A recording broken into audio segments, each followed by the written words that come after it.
남들보다 조금 산다면 나는 아쉬울까? 한 번도 우울이 제 삶에 있었던 적이 없었다고 생각했는데 그 질문에 대한 나의 대답이 되게 슬픈 거예요.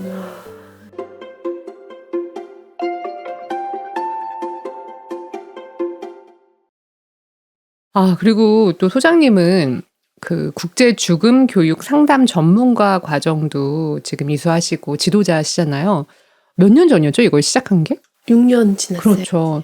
근데 그때 이거를 시작하게 된 계기가 있으세요? 어떤 죽음에 대한 공부를 내가 시작해야겠다. 그때는 제가 한창 이제 발달 트라우마에 완전히 꽂혀 있었을 때인데 발달 트라우마의 대인관계적인 정서를 보면 저는 제 개인적 경험은 정서적으로 죽어있는 상태? 그러니까 자기 감각이 없는 상태?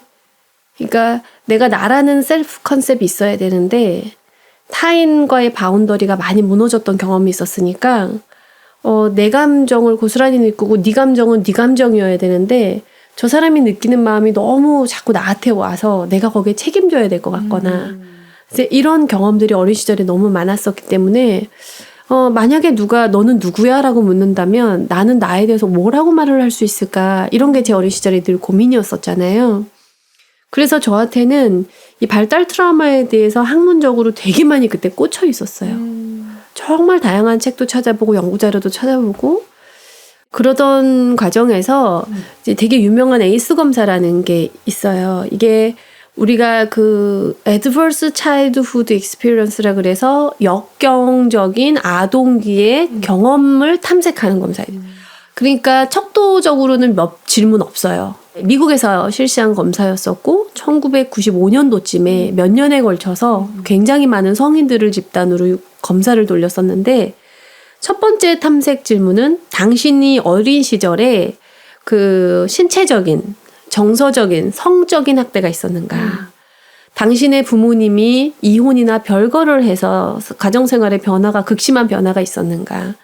당신의 아동기 시절에 경제적인 그 결핍이 당신의 삶에게 침투적으로 있었는가? 뭐 당신의 부모 중에 알코올이나 이런 기타 중독 현상에 걸린 사람이 있었는가?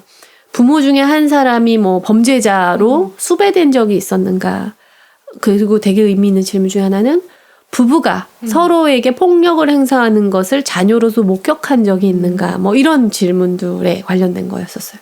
그런데 거기에 4개 이상 체크가 되면 얼마만큼 이 사람의 우울의 지표가 몇 배 이상 증가하는가? 그런데 6가지 이상의 S가 나오면 평균 수명이 기타 건강한 사람들에 비해서 몇 년 정도 덜 살 것 같으세요? 15년?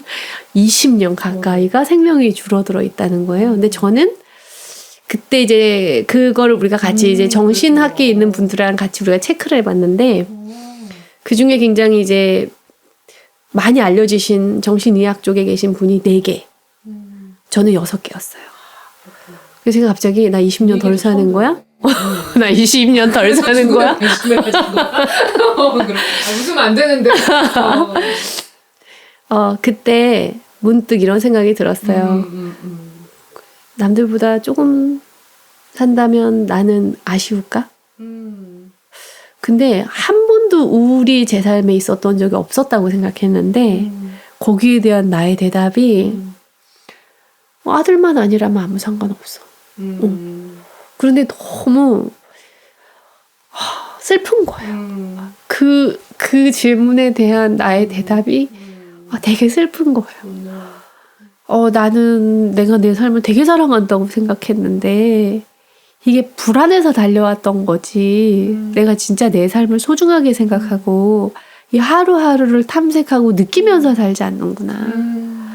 그래서 제가 이 죽음이라는 단어가 나에게 어떤 의미인지를 깊이 묵상하게 되다가 우연히 한번 찾아봤어요. 죽음이라는 것을 공부할 수 있을까? 그랬더니 있는 거야. 야, 신기해. 사람이 다 관심 있으면 거기에 뭐가 있더라고. 그래서 신청한 거예요? 그래서 신청을 한 거예요. 그리고 이제 나중에 알았어요. 죽음학을 이제 공부를 하기 시작하면서 우리 지도 교수님인 임병식 교수님이라는 분께서 나에게 이제 여러 가지 면접 질문을 하시는데 그 질문에 대한 나의 대답 속에 하나가 나는 어린 시절부터 죽음이 나하고 되게 가까이 있다는 거를 알고 있었구나. 왜냐면 아빠한테 맞는 순간도 그치, 공포가 있잖아요. 죽을 것 같은 아이니까. 공포고 또 엄마가 떠난 순간도 정서적으로 완전 죽을 것 같은 느낌이었던 거죠. 그래서 신체 감각, 죽음과 같은 그런 공포가 엄습할 때 느껴지는 이런 신체 감각들이 나한테 되게 익숙한 거였구나. 그렇다면 이걸 학문적으로 한번 공부해 본다면 어떨까? 그러면 과연 죽음이 삶에 대한 의지가 없을 때 떠오르는 단어이기만 할까? 아니면 죽음이 주는 우리에게 또 다른 의미가 있다면 그건 뭘까? 이제 그게 궁금해진 거예요.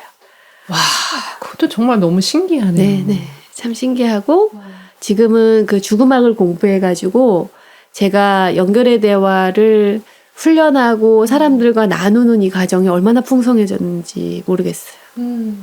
정말 그러니까 되게 신기한 건 그거예요. 우리가 죽음을 생각할 때 삶이 더 생생해지잖아요. 아까 우리 소장님 얘기한 것처럼 매일매일을 내가 그냥 그러니까 괜찮다고 생각하고 그냥 매일매일을 살았는데 내가 이 어떤 한도 유한하다라는 걸 아는 그 순간 갑자기 삶이 되게 생생하게 딱 다가오는 순간이 분명히 있는 것 같거든요.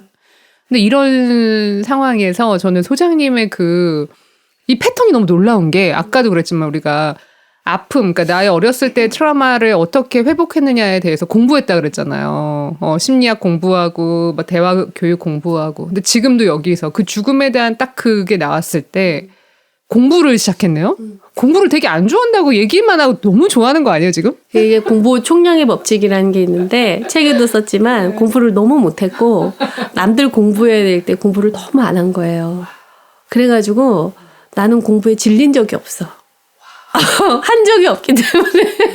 아니 근데 나는 이것도 내가 소장님하고 친구라서 가까이 보면서 내가 장담할 수 있는 게 소장님처럼 우리가 되게 공부를 옛날에 어렸을 때 왜 외우고 막 시험 잘 봤던 친구들 있잖아. 이런 친구들의 공부는 나의 얘기일 수 있어요. 머리를 써가지고는 쉽게 공부하고 쉽게 외우려고 그러고 또 지나가면 잊어버려요. 근데 소장님은 제가 느꼈는데 어떤 거를 외우는지 않아. 이거를 온몸으로 부딪혀서 내 것으로 만드시는 분이에요. 그래서 심리학 이론도 마찬가지예요. 굉장히 멋있게 얘기해 주셔서 감사해요. 아니 심리학 이론도 마찬가지예요. 나는 외운다? 그걸 막 외워. 그리고 그냥 머리로만 이해해. 근데 소장님은 이해될 때까지 공부 파고들고 그거를 사례를 적용시키고 자기 걸로 만들더라고요. 난 이것도 되게 본인의 장점이라고 생각해요. 어디다 돈 내고 가면 근데 나는 그건 몰랐어요. 우리가 평균 수행 80 정도를 본다면 그렇게 생각을 했고 내가 20년이 짧아질 수도 있구나라는 생각을 했다는 거를 몰랐고 근데 이제 우리 또 생각을 해보면 착한 일하고 좋은 일을 너무 많이 해서 총량이 훨씬 늘어났을 것 같아요. 그래서 이런 생각으로 바뀌었어요. 언제까지 살지는 모르는데 죽음학은 이제 인간의 삶이 유한적이고 우리는 그래서 한계적 삶을 살고 있다라고 이야기하는데 언제까지 살지는 모르고 또 저는 크리스찬인데 하나님께서 내 삶을 언제까지 허락하실지는 내가 모르지만 분명한 건 그래서 내가 오늘 이 하루의 삶의 시간이 굉장히 소중할 수 있다.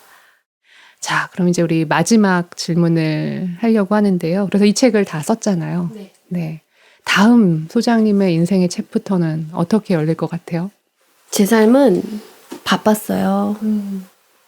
그리고 멈춤이 별로 없었어요.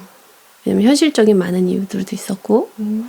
그런데 다행히 이제 나이도 조금 저에게 도움이 됐고 정확하게는 나이라기보다는 많은 경험들이 이제 도움이 되었고 그래서 이 책이 조용한 회복이라는 단어가 꼭 들어갔으면 좋겠는 건 제 생각이었었거든요.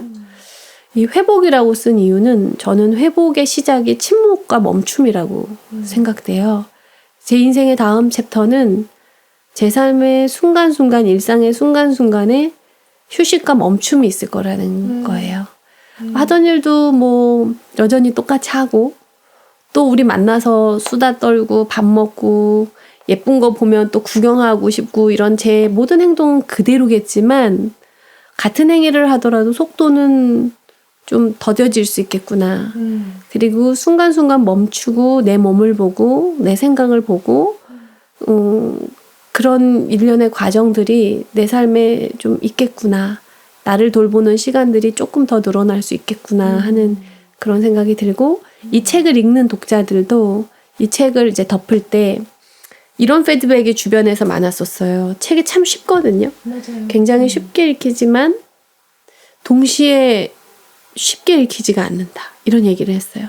한 페이지는 쉽게 읽히는데 다음 장을 넘겨지지 않고 자꾸 묵상하게 된다. 이런 얘기를 해주셨는데, 그리고 또 그런 분들도 많았어요. 이거 바깥에 카페에 가서 읽으려고 들고 나갔는데 너무 눈물이 나가지고 저도 몇 번 그랬거든요. 맞아요. 네. 그래서 저희 지도 교수님도 기차 타시고 강의 가시다가 가벼운 마음으로 읽었다가 주책 없이 눈물이 너무 났다고 이렇게 얘기를 해주셨는데, 저는 그 시간, 잠깐의 멈추는 시간을 독자분들도 많이 가지셨으면 좋겠어요.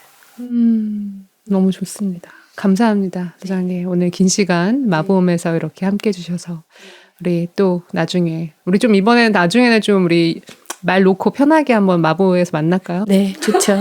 네. 감사합니다, 여러분. 그리고 이 조용한 회복이라는 책 여러분들에게 정말 선물 같은 책이 될 거라고 생각을 합니다. 그래서 이 책을 이미 읽으신 분들은 여기 댓글에다가 우리 박재원 소장님에게 남기고 싶은 말 남겨주시고요. 아직 안 읽으신 분들은 꼭 한번 서점에 가서 책을 여러분들에게 정말 조용한 선물 같은 책입니다. 선물을 받으시기를 빌겠습니다. 감사합니다, 소장님. 감사합니다.